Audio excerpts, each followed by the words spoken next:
Maayong adlaw mga higalang mga kaigsunan, nasab kita sa atong pagtuon sa mga pulong sa balaang kasulatan, no? Ang niining maong adlaw, balikon ako sa topiko nga ato ang ginaton-an, may nabilin ka ba nga masaligan sa nang labay nato nga pagtuon. Atong makita kung unsa ka masaligon ang balaang kasulatan mga higala o ang Biblia nga angayan nato pagatunan. Niining ikawalo nga pangutanan niining maong adlaw nagaingon din unsang ebidensya sa inspirasyon sa Biblia ang makaplagan diha kinabuhi sa mga tao, no? So doon na ba'y makita nato mga higalang mga kaigsunan sa kinabuhi sa tao nga mausab o unsa ba kaha nga mahitabo alang sa tao nga nagtamod sa balaang kasulatan. Iyon din ang Biblia nagingon, kung ang bisan kinsa anaa kang Kristo siya bag-ong binuhat, no? Ang daan nga mga butang nangagi na, tan-awa ang tanang mga butang mahimong bago. Sa ikaduhang Korinto o mga taga-Korinto, Kapitulo 5, versikulo 17.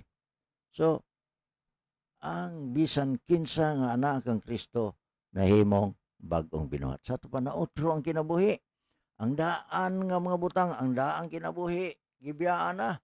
Tan-awa ang tanang mga butang nahimong bago. Sa ito pa, bag-o na.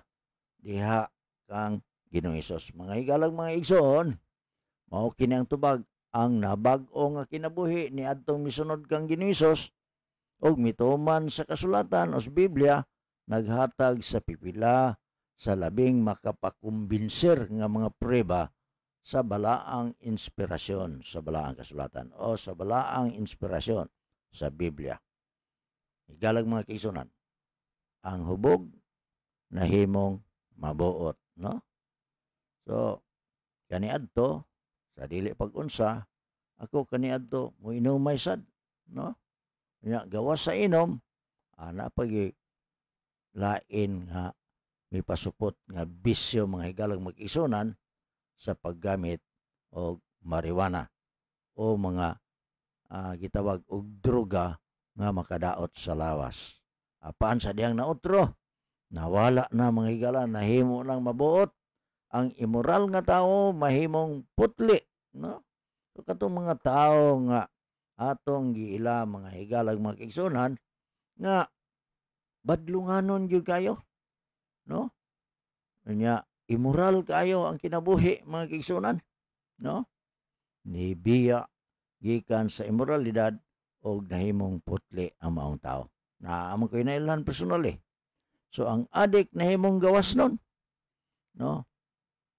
So kadtong mga tao na nagumon sa droga nahimong gawas nun. Nganuman, anong miingon man tang nahimong gawas nun mga higalang mga isunan? Nibiya gikan sa droga o nga sa iyang pagbiya sa ingon mga higalang mag-isunan, nahimo siyang gawas nun sa maong klase sa bisyo, no? Ang mapasila palahon nga tao nahimong matinahuron, no?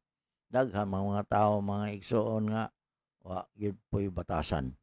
Apan sa dihang nahimo sila o naotro ang ilang kinabuhi pagsunod sa balaang kasulatan, labi na gyud ngadto kang Ginoong Hesus mga higalang mga kaigsunan, nahimong matinahuron ang maong tao. Ang mahadlokon nga tao nahimong maisugon mga kaigsunan. Kana bitong sila pa kanang talawan kaayo nga tao nga mahadlok nga kay dunay mga makatalagmanon kaayo nga mga dapit mga kaigsunan, nahimo silang courageous mga kaigsunan. Kaya naa may mga taong mahadlokon yun kayo mag-igsunan, nahimong courageous. Dili mga tao nga gitawag nato maigsuon nga isog, masuko na hinoon, dili mao courageous mga igsoon, no? Maisugon, no? Dili na mahadlok mga igsunan, no? Og ang mapintas nga tao nahimong buutan. So daghan nga mga tao atong nabaluan nga gikan sa prisuhan, mga taong mapintas kayo apan sa dihang nituo sa pulong sa Dios mga kaigsunan, nahimong malumo, nahimo sang buotan. Niining mao nga ato nga pagpamalandong mga higalag mga kaigsunan, ayaw ninyo kalimti nga kini mga ebidensya sa inspirasyon sa balaang kasulatan makaplagan diha sa kinabuhi sa mga tao.